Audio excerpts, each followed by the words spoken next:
Hey friends, it's Stephanie here with another episode of the Only God podcast, sharing stories that only God could write. And I kind of have a sad story today, but I really feel like I needed to share it. And sorry, that box back there is bothering me. Welcome to the real world, okay? I'll start with this. This is kind of funny. I just did a virtual speaking engagement, and so the way they had it set up, you couldn't see that box down there, and I had to switch my pictures out. So, anyways, this is real world, folks. Okay, so I will jump into the episode. I hope you've been enjoying the interviews, and I'm going to pop on probably every other week and just share personal only God stories. And I'm always looking for new stories, so especially going into 2026. But the one I want to share with you today is a bit sad for me, um, because I feel like this podcast is like one of the reasons why it is here, because of the person I'm going to talk about. So it was this time last year. I did a lot of vendor market events. My books tend to sell, all my books tend to sell pretty well at those events because there's not a lot of authors, especially my children's books. They just make great gifts. So I was at one and it was a very large one. I'd kind of signed up late. And so it was one so large, there was multiple buildings. I was in the very back. It was freezing cold. Freezing cold inside. I mean, I was wearing a huge coat mainly the whole time. And I was going to have to be there about 15 hours between 2 days. And the Saturday was like really long. I feel, Saturday, Sunday. Anyways, I can't, the second day was just going to be a really long day. And I got to admit, I had a bad attitude. So bad. My attitude was so bad that I was like, this is not worth it. I am not doing this. I'm miserable. I'm cold. I'm back in the corner. I was complaining. I was not practicing gratitude, which is one of the things I speak about. I just got done speaking about that. I write about, and I just had a bad attitude. But I feel like the Lord convicted me and was like, "You committed to this. You signed up to this.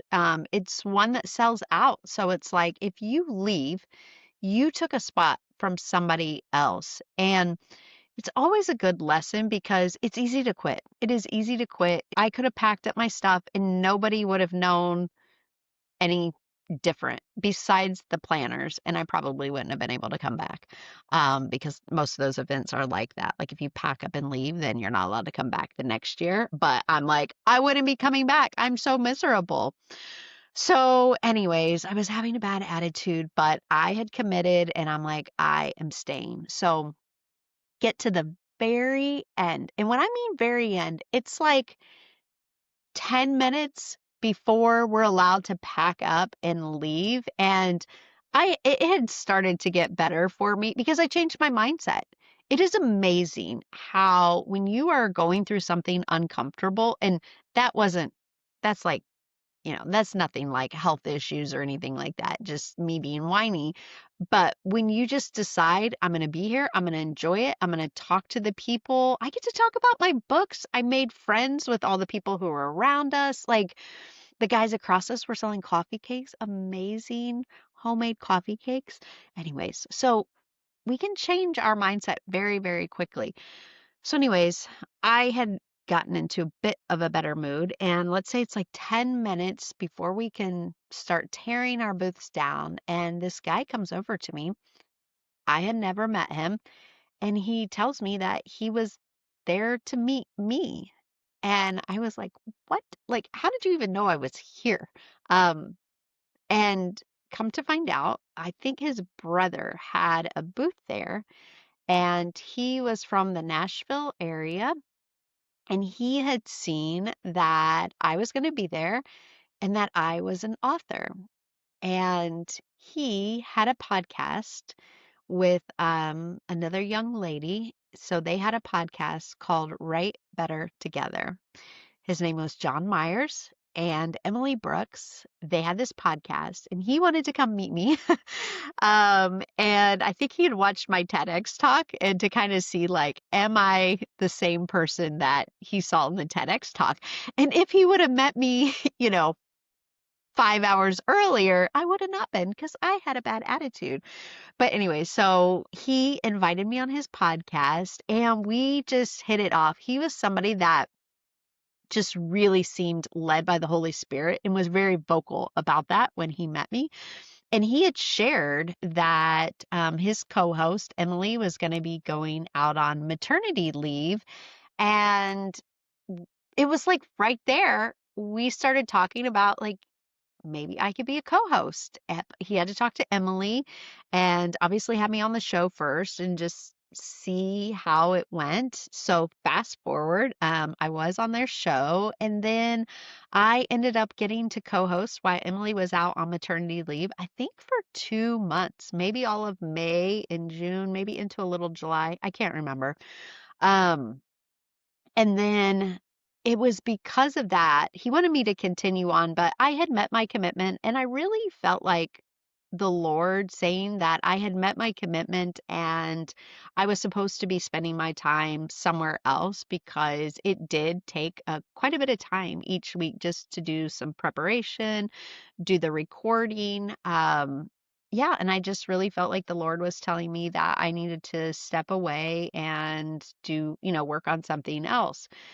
But it was through that I got to know how to use this platform that I use for my podcast. So I got very comfortable with the platform and then also got comfortable with interviewing people. I have a cool story. I'll share it sometime. I think it's an only God story about an interview I did probably a decade ago. And I really did feel like, oh, Lord, did I miss my calling? I loved this interview that I did. So, anyways, I just felt like it gave me some confidence to, like, hey, you can do this. You can launch out on your own podcast that I really felt like the Lord was calling me to do. And so I was just so grateful. Like, God had set this up of like meeting this one guy. Only God could have done that. Me having the booth, if I would have left, I wouldn't have met him. And then I got to get the experience of using everything and, you know, getting in the habit and just comfortable with interviewing. And so a couple of weeks ago, and John was the type that he would send me random messages. Love to send voicemail messages and just random stuff. But he also had a sweetheart. And so a lot of times his message was to be praying for somebody or giving me an update on somebody. A lot of times I didn't even know who he was talking about, but he just knew that I would pray for them. And he was the type too, if you asked him to do something, he would do it. So I would love to get to speak on college campuses and take some of my speakers and do some stuff there. And he was a professor. And so I had asked him, like, do you got any connections? Like, can you open any doors for me? And sure enough, like maybe a month or two later after I'd asked, I kind of even forgot about it. I get this long email from him about all his connections, who I need to talk to, like everything. He had put so much time and effort. And I think he was that person to a lot of people. And so I won't share the whole thing, but a couple of weeks ago on a Friday at probably around 8 o'clock, I got a text from him that just said something to the effect of, pray for me. Um, I didn't see that text until about 10 o'clock, and I responded, and he responded back. And he passed away on that Sunday. And um yeah, it was just to you know, like be talking to somebody and have somebody reach out and ask you to pray for them.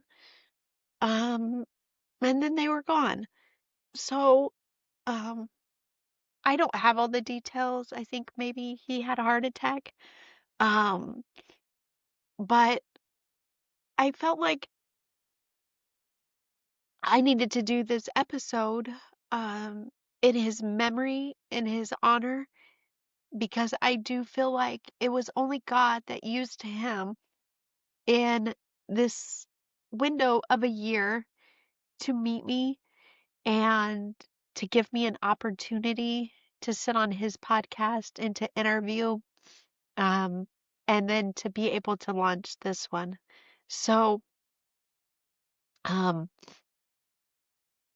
to my friend Jon Meyers, I just want to say thank you for believing in me, and it brings me great joy to know that he was a man of God and that he's in heaven and that I will see him someday. Hey, friends, thank you for joining me today on the Only God podcast. I hope today's story encouraged your faith and reminded you that God is still writing our stories each and every day. If you were inspired by this episode, please share, subscribe, and tell a friend. And to stay connected with me and find out about all my books and resources and events, go to shineforwardcreative.com. Have a fabulous day.